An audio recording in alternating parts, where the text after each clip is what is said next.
Transforce96 here with another review, this time of the Saga Legends IG-88 figure. So happy IG-88 day.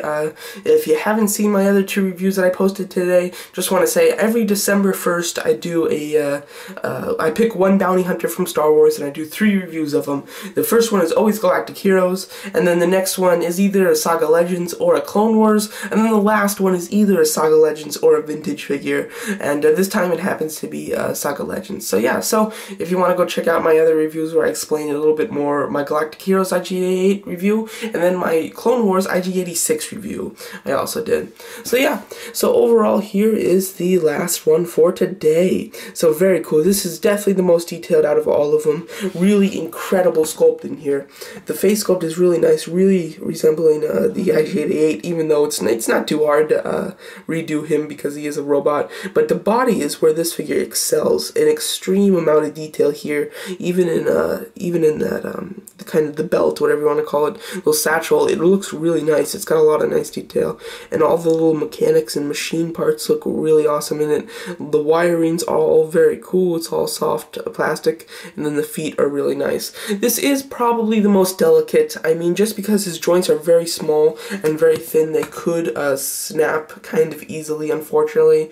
But you know, if you can just, you know, take it as more of a shelf piece rather than a fun posable one. If you want a fun posable one, the Clone Wars is great for that, but this one's more of a shelf piece. And on the back here you get more of that terrific detail that we saw on the front, as well as the back of his satchel, which is really cool. He's got a couple like grenade kind of bombs on there.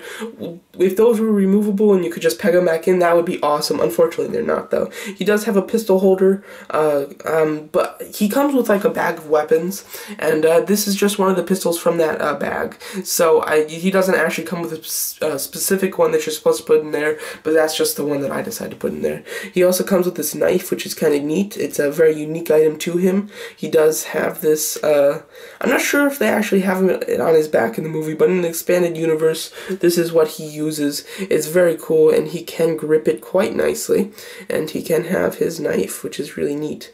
And you can, yeah, you can do a lot of it. Unfortunately, he's not too posable, so, you know, like I keep saying, this is a terrific shelf piece, but not so great if you want to play with toys.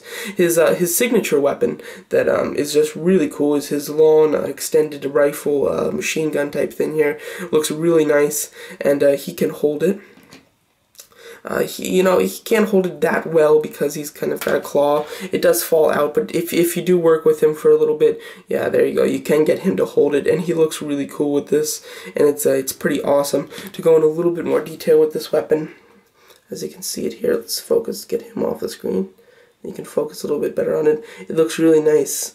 It has a lot of detail, like I said, and looks just really cool. So yeah, so that's very nice. So on to articulation on this figure. He's got a swivel at the neck here, and I think, yeah, the top part also swivels, which is just really neat, really interesting.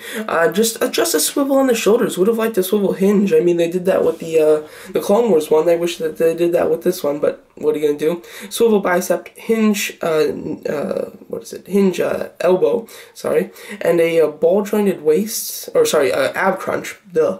Sorry. So he's got a little ab crunch right there in this little, right there. That's the joint. Really neat that they incorporated that into a waist swivel, or a ball joint, ab crunch, sorry, with a waist swivel, swivel hips, hinge knees. He does have this kind of wire, but you just got to be a little careful, but it's fine. And then a hinge swivel ankle. So overall, articulation's good. The only place that he's really lacking is the hinge on the shoulders, unfortunately. But I do like how he's got 2 swivels in his head. I think that's a pretty unique joint, and overall very cool. So that kind of does it for this IG-88 day. I've reviewed these 3 IG-88 figures. They're all very cool. I'm a big fan of IG-88. I think that he's a terrific bounty hunter, and yeah, so I'm very happy, and I'll definitely keep the tradition going, and hopefully I'll have another cool bounty hunter review next year. But overall, a very nice IG-88 character. The Galactic Heroes one is very nice if you're into Galactic Heroes. The Clone Wars one is really posable and fun, and the Saga Legends one is a fantastic shelf piece looking marvelous. So there you go. Thanks for watching.